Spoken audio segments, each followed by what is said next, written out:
guest is somebody that has deep roots in Anderson County. Leslie McIntosh is a local attorney, but she comes from a line of folks that have made history for a long time in Anderson County, and she's going to tell you all about that.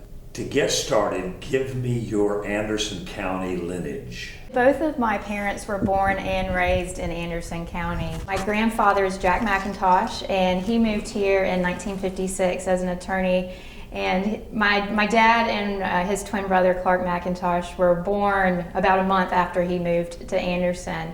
And my uncle is a judge here, and my mom is a Hobson, and we're actually related to the Whitners and the McIntyres here in Anderson. But you also have an uncle who is a missionary. Yes, that is my dad's twin brother. He is a missionary in the Sudan in Africa. My dad's in textiles, so I grew up moving a lot. Actually, most of the time when I tell people how many times I've moved, I get asked if I'm an Army brat.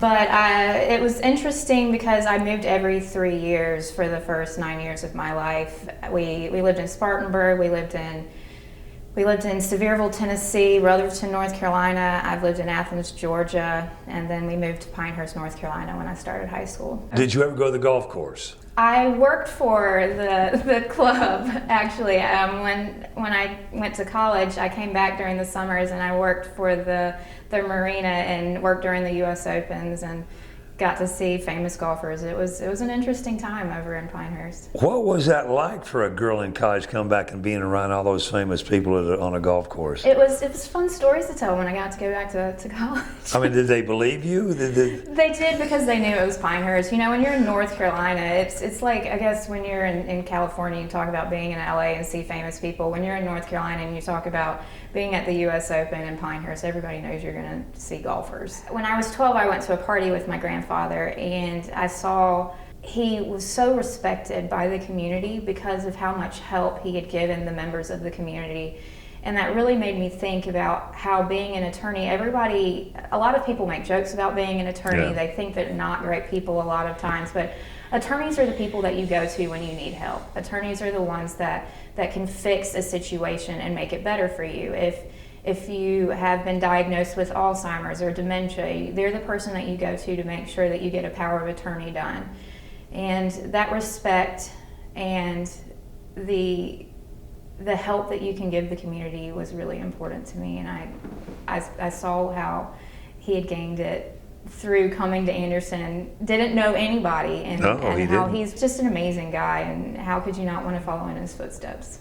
Well, for those that may not know, Jack McIntosh, he's a great friend of mine, but he ran for Congress one time.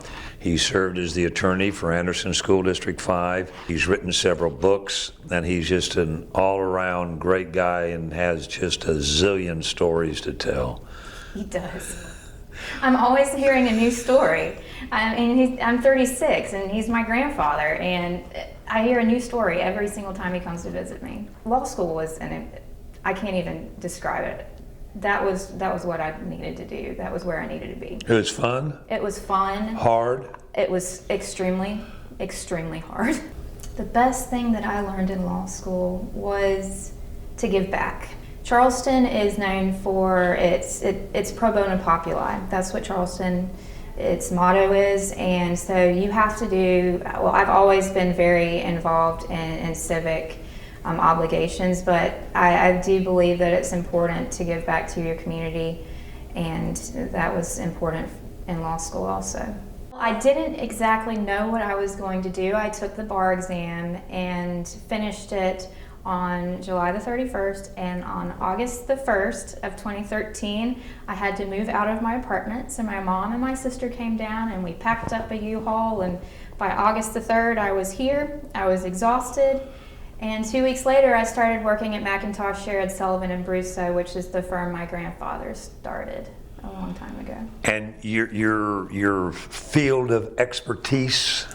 I'm an estate planning attorney. What does that mean? So that means I do wills, powers of attorney. I deal with trusts. I also, if someone passes away, I do probate. So I deal with estates and real estate. And I was a business major in college, so I helped form businesses. Is that something that Anderson is getting more and more in need of? Yes, definitely the business formation, but the estate planning, a lot of the attorneys that were involved with estate planning, they are getting older and they're retiring. I've had the opportunity to take over several of their case files. So Rich Otter, who is an attorney here, he sent me his cases. George Sullivan, who was at our office, and George Sands. So we definitely need an estate planning attorney. People don't realize that they need to have their affairs in order. You never know what's going to happen tomorrow. You never know if you're going to get into a car accident and need a power of attorney. And so I do believe that estate planning is one of the most important things that can be done, and that it is a big need here in Anderson. You also said that giving back is important, and since you've come here, what community organizations or what have you been doing locally to give back? Well, I started with the Junior League of Anderson County, and this is my 7th year being a member. I sat on the board for 3 years.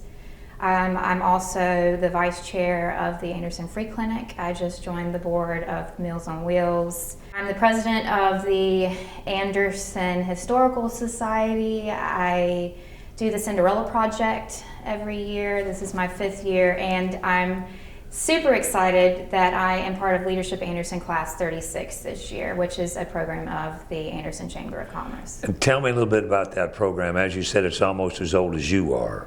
Yes, this is the 36th year, and I am 36, which I think is pretty, I think it was supposed to happen. I'm just going to say. We came up with this project, Mural on Main. I'm pretty proud of myself because I came up with the name. I'm just going to say. So, good for you. Yes. So we came up with this project after much debate. Each class is required to come up with a project. And we decided that it's important to give back to the community, and artwork is so important. My mom's a music teacher. I believe that art is important in a community. We wanted to take from Shock the Block, which is an Anderson project, and we decided to do one of the murals that the city wanted to do. It is a total of 1,700 square feet, which translates into 72 squares. And our class, Leadership Anderson 36, actually has 2 squares. It's right here. And it is squares A4 and B4. And what's really exciting is that in one of the squares, we have a hidden LA36, which is our hashtag that we have been using all year. We have sponsors that have bought as many as 5 squares. And our goal was to raise $36,000, which we've raised. The city is right behind it. They were super excited. We got an ATAX grant for $10,500. Do you see this as being the first of more to come, do you think? That is the plan, because it is. We wanted Shock the Block to start, and Shock the Block, this mural should be the first step. There should be more artwork in Anderson. There are more walls available. Anderson has so much potential, and there's so much that has been happening here. And just in the 6.5 years that I've been living here, the community and the downtown area has grown exponentially. And bringing in this artwork and bringing in more community involvement will bring in more tourists and help raise the economic value of the area.